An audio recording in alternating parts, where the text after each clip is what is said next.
Hello guys, welcome to the class.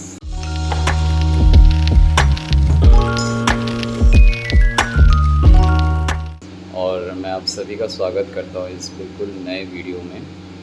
और आज की इस वीडियो में हम सीखने वाले हैं semantic tags, non semantic tags के बारे में, जो कि हम HTML में यूज़ करेंगे। ठीक है। और शुरू करने से पहले मैं आपको ये भी बताना चाहता हूँ कि जो जितने भी पिछले वीडियोस थे उसमें से अगर आपको फिर भी कोई डाउट है तो इस वीडियो के कमेंट सेक्शन में ज़रूर बताइएगा। ठीक है। मैं आपको अगली वीडियो में उस चीज़ का जो सॉल्यूशन है वो मैं आपको बिल्कुल देने की कोशिश करूँगा और मैं आपको सॉल्व करके भी दूँगा। ठीक है। और आपके क्या नाम है, काफ़ी ज़्यादा सपोर्ट्स भी मिल रहे हैं मेरे इस चैनल पे। और प्लीज़ आप अपने जितने भी दोस्त हैं उनको भी और सब्सक्राइब करने को बोलें, ताकि मैं थोड़ा सा और ज़्यादा मोटिवेट हूँ और मैं वीडियो के कंटेंट्स को भी मैं और ज़्यादा इम्प्रूव करूँ। और मैं चाहता हूँ कि आप ज़्यादा से ज़्यादा फीडबैक भी दें। ठीक है। तो ठीक है, लेट्स स्टार्ट। और आज हम शुरू करेंगे सिमेंटिक टैग्स के बारे में। ठीक है। हमने HTML के बेसिक समझ लिए, HTML का सिंटेक्स लिखना सीख लिया। ठीक है। HTML के कौन से टैग्स किस काम में आते हैं ये सारी चीज़ें हमने समझ ली। प्लस जो क्या नाम है, heading tag, paragraph tag, image tag, attributes, इन सब चीज़ों के बारे में हमने पढ़ लिया। अब हम समझते हैं सिमेंटिक टैग्स क्या होता है। सिमेंटिक टैग्स के बारे में आज हम डिस्कस करेंगे और नॉन सिमेंटिक टैग्स के बारे में डिस्कस करेंगे HTML में। ठीक है। अब यहाँ देखो, आप स्क्रीन में देख पा रहे हैं सिमेंटिक टैग्स। ठीक है। अब ये होता है सिमेंटिक टैग्स। सिमेंटिक टैग्स का क्या मतलब होता है समझिए। देखिए, सबसे पहले क्या है, देखिए सिमेंटिक टैग्स वो होते हैं जो अपने नाम से ही बताते हैं कि उनके अंदर कंटेंट किस टाइप का है। समझ में आया? ये टैग ब्राउज़र और डेवलपर दोनों के लिए क्लियर कर देते हैं कि कंटेंट का स्ट्रक्चर क्या है। ठीक है। सिमेंटिक टैग्स वो होता है जो बेसिकली डेवलपर और ब्राउज़र दोनों को बताता है कि इस टैग के अंदर उनको क्या मिलेगा। ठीक है। उनको क्या मिलेगा और उसको वो कैसे टैकल कर सकता है। अगर कोई प्रॉब्लम आ रही है या फिर कोई वो चीज़ फाइंड आउट करने की कोशिश करे तो उनको एक तरीके से ईजीएस्ट रहेगा। जैसे कि मान लीजिए इंडेक्सिंग, आप कोई भी बुक्स खोलते हैं, बुक्स खोलते सबसे पहला जो पन्ना आता है वो होता है इंडेक्स का। वो आपको बताता है कि इससे रिलेटेड जो स्टोरी है या फिर टॉपिक है वो आपको कौन से पन्ने पे मिलेगा। इस टॉपिक से रिलेटेड आपको कौन से पन्ने पे मिलेगा, 1 नंबर पे मिलेगा, 10 नंबर पे मिलेगा, 10वें नंबर पे मिलेगा, 20 नंबर पेज पे मिलेगा। इस तरीके से जो इंडेक्सिंग होती है उसी तरीके से सिमेंटिक टैग्स ब्राउज़र और डेवलपर को बताता है कि आपके उस टैग के अंदर कौन कौन से आपके क्या नाम है, कंटेंट्स लिखे हुए हैं। अब मैं आपको एग्जांपल देता हूँ कि कैसे कैसे पता चलता है कि सिमेंटिक टैग से हमें कि इसके अंदर क्या होगा। अब जैसे यहाँ पर देखिए, यहाँ पे सबसे पहला एग्जांपल जो है हेडर। ठीक है। हेडर क्या होता है, ये पेज सेक्शन का हेडर होता है। मतलब सबसे जो टॉप मोस्ट पार्ट होता है वेबसाइट का, जैसे नैप बार हो जाता है ना ऊपर में, जैसे होम, अबाउट, कॉन्टैक्ट, इस तरीके से जो लिंक्स होते हैं, बटन्स होते हैं, लोगो होता है। ठीक है। इस तरीके की जो चीज़ें होती है उसको हम क्या कहते हैं, हेडर। मैं आपको एक एग्जाम्पल के लिए दिखा, जैसे देखिए ये एक मेरे पास में एक UI का एक फ़ोटो है। ठीक है। अब इसमें देखिए मेरे एक UI में एक फ़ोटो है। इसमें सबसे पहला क्या आ रहा है, लोगो आ रहा है, फिर एक्सप्लोर आ रहा है, गैलरी आ रहा है और कॉन्टैक्ट आ रहा है। ठीक है। ये आ रहा है। तो ये सारी चीज़ है जिस जिस ये वाले जो पार्ट होता है ये इसको हम कहते हैं हेडर। ठीक है। हेडर वाला पार्ट इसको हम बोलते हैं। और फिर इसके बाद अपना कौन सा पार्ट आता है, फुटर। ठीक है। फुटर क्या होता है, पेज का एंड पार्ट होता है। ठीक है। पेज का एंड पार्ट का मतलब क्या होता है, इसका क्या मतलब है, पेज का एंड पार्ट है ये ये ये होता है फुटर। ये इस सेक्शन को हम क्या कहते हैं, फुटर। तो हेडर और फुटर से हमें ये पता चल जाता है कि जो वेबसाइट का टॉप मोस्ट पार्ट कौन सा है और सबसे एंड पार्ट कौन सा है। ठीक है। फिर इसके बाद में हम आते हैं आर्टिकल टैग्स पे। आर्टिकल टैग का मतलब क्या होता है कि कोई इंडिपेंडेंट कंटेंट जैसा ब्लॉग पोस्ट, जितने भी आप वेबसाइट्स वगैरह देखते हो जिसमें आर्टिकल्स वगैरह लिखे हुए होते हैं, ब्लॉग पोस्ट वगैरह लिखे हुए होते हैं, हेडिंग होता है, पैराग्राफ होता है, इस तरीके से चीज़ें होती हैं ना, वो किसके अंदर लिखा जाता है, आर्टिकल टैग के अंदर। तो इससे हमें पता चल जाता है कि इसके अंदर सारे हमें आर्टिकल से रिलेटेड चीज़ें मिलेगी। फिर आते हैं सेक्शन टैग। सेक्शन टैग क्या होता है समझो। ठीक है। सेक्शन टैग क्या होता है, सेक्शन टैग होता है किसी भी सिमिलर कंटेंट का एक ग्रुप होता है। ठीक है। जहाँ पर भी जितने सेम टाइप के सेक्शंस होंगे अब जो सेक्शन होता है, सेक्शन का मतलब क्या होता है, सिमिलर कंटेंट का ग्रुप, ठीक है। जितने भी सेम टाइप के जो कंटेंट्स होंगे या इमेजेस होंगे उनका एक ग्रुप होगा, तो उसका एक सेक्शन आप बनाते हो, वो आप किसके इस्तेमाल से कर सकते हो, सेक्शन के। अब फिर आते हैं नैव, ठीक है। नैव टैग का काम होता है नेविगेशन लिंक्स के लिए। जैसे आप हेडर के अंदर में आप देखते होंगे होम, अबाउट, कॉन्टैक्ट अस, इस तरीके की जो चीज़ें होती है आप उसको किसके अंदर दे सकते हो, नैव टैग के अंदर में, राइट। अब इसके बाद आते हैं एसाइड। एसाइड टैग्स का क्या मतलब होता है, जितने भी आपको, जैसे आप साइड नैव बार आपने देखा होगा ना, कोई भी वेबसाइट आप खोलते हो, एडमिन पैनल या कुछ भी, तो देखना है एक साइड में आपको क्या रहता है, एक मेन्यू बार रहता है, ठीक है। उस टाइप की जो चीज़ होती है उसको हम कैसे बनाते हैं, एसाइड टैग। तो हमें पता चल जाता है कि ये साइड मेन्यू है किसी भी वेबसाइट का। तो अब आपको समझ में आ गया, जो सिमेंटिक टैग्स होता है वो बेसिकली ब्राउज़र और वेब डेवलपर्स को ये बताता है कि कौन से टैग के अंदर उनको क्या मिलेगा, उनको डिस्क्राइब करता है कि इसके अंदर आपको क्या मिलने के चांसेस है आपको, राइट। अब आते हैं इसके बेनिफिट्स।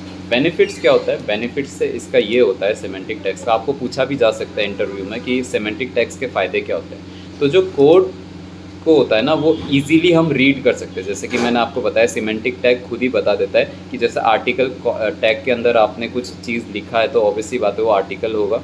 अगर आपने हेडर के ऊपर कुछ लिखा तो ऑब्वियसली बात है ऊपर का सबसे टॉप मोस्ट पार्ट होगा, फुटर है तो फुटर। उसी तरीके से क्या है, कोड रीडेबल ज़्यादा हो जाता है इस चक्कर में, ठीक है। फिर आते हैं एक्सेसिबिलिटी इम्प्रूव होती है। एक्सेसिबिलिटी इम्प्रूव होती है मतलब जितने भी जो रीडर्स होते हैं, जो भी उसके यूज़र्स होते हैं, उनके लिए भी आसान हो जाता है कि कौन से सेक्शन में उनको क्या मिलेगा पढ़ने के लिए, ठीक है। और फिर तीसरा जो होता है एसईओ फ्रेंडली भी होता है। क्यों? क्योंकि ये ब्राउज़र और डेवलपर दोनों के लिए ही बताता है, प्लस गूगल के लिए भी उसको पढ़ना आसान हो जाता है कि उसको पता चल जाता है कि जब इसमें आर्टिकल टैग लिखा हुआ है तो आर्टिकल के अंदर उसको आर्टिकल ही मिलेगा। तो वो वेबसाइट क्या हो जाता है, सबसे पहले रैंक होना शुरू हो जाता है। जब भी हम गूगल में उसी से रिलेटेड चीज़ें सर्च करेंगे तो हमारा वेबसाइट उसको टॉप में दिखाने लग जाएगा, राइट। ये होते हैं इसके बेनिफिट्स। अब आते हैं नॉन सिमेंटिक टैग्स, ठीक है। नॉन सिमेंटिक टैग क्या होता है, नॉन सिमेंटिक टैग वो होता है, नॉन सिमेंटिक टैग ऐसे टैग्स होते हैं जो कंटेंट के बारे में कुछ नहीं बताते हैं, ठीक है, और सिर्फ एक कंटेनर के जैसे काम करते हैं। मतलब ये एक सिंपल एक डिब्बे की तरह काम करता है और ये बेसिकली ब्राउज़र या फिर डेवलपर को नहीं बताता कि इसमें उनको क्या मिल सकता है। बस एक तरीके से इसको हम किस लिए यूज़ लेते हैं, कोई भी लेआउट वगैरह डिज़ाइन करने के लिए। तो इन तरीके की जो चीज़ होती है उसके लिए हम क्या यूज़ करते हैं, नॉन सिमेंटिक टैग्स के लिए। ये ब्राउज़र या डेवलपर्स को ये नहीं बताता कि इसके अंदर क्या मिलेगा, इसके अंदर आप जो डाल दो ये वही चीज़ों को स्टोर करके रख लेगा अपने पास, ठीक है। अब एग्जाम्पल्स में आते हैं हम। ब्लॉक लेवल जेनरिक मतलब एक डिव होता है, ठीक है। डिव बेसिकली क्या होता है, डिव एक तरीके का मतलब जो HTML के जो पेजेस होते हैं उसको सेक्शंस में बांटता है, राइट। मतलब ये सेक्शन अलग है, ये सेक्शन अलग है। सेक्शन टैग भी करता है, डिव टैग भी करता है। सेक्शन टैग बता देता है कि ये एक सेक्शन है जो कि सिमिलर कंटेंट ग्रुप को शो करता है, और जो डिव होता है वो एक ऐसा कंटेनर है जो भी चीज़ उसके अंदर आप डाल दोगे वो उस चीज़ को कंटेन कर लेगा, राइट। फिर आता है स्पैन। स्पैन का मतलब क्या होता है, ये भी कंटेनर होता है। ये बेसिकली जो टेक्स्ट वगैरह या बटन्स वगैरह जो हम बनाते हैं, जिसको हम इनलाइन एक साथ एक लाइन पे रखना होता है, उन चीज़ों के लिए हम यूज़ करते हैं स्पैन टैग, ठीक है। ये टैग्स जनरली CSS, ठीक है, ये टैग्स जनरली CSS या जावास्क्रिप्ट के साथ में यूज़ होते हैं स्टाइलिंग या फिर फंक्शनैलिटी करने के लिए, ठीक है। ये हम ज़्यादातर CSS और जावास्क्रिप्ट के साथ में ज़्यादातर अच्छे से ये काम करते हैं, इसीलिए हम नॉन सिमेंटिक टैग्स का हम तब इस्तेमाल करते हैं। अगर हमें SEO के हिसाब से ज़्यादा ध्यान में रख के काम करना है तो फिर हम सिमेंटिक टैग्स का इस्तेमाल करते हैं, और अगर हमें डिज़ाइन एक यूजेबिलिटी के हिसाब से अगर हमें चीज़ों को डिज़ाइन करना तो फिर हम नॉन सिमेंटिक टैग्स का इस्तेमाल करते हैं, ठीक है।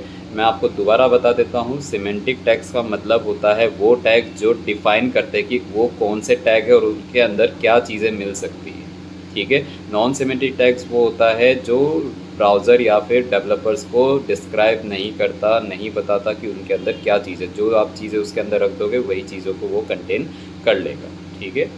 फिर आता है कंक्लूजन, ठीक है। अब कंक्लूजन में मैं आपको समझा देता हूँ क्या क्या क्या बताना चाह रहा हूँ मैं कंक्लूजन में, ठीक है। यहाँ पे मैं लिखा कि तो जब भी आप HTML लिख रहे हो, ठीक है, आप ट्राई करो कि सिमेंटिक टैग्स का यूज़ करें ताकि आपका कोड रीडेबल, एक्सेसिबल और एसईओ फ्रेंडली हो, जो अभी मैंने आपको बताया।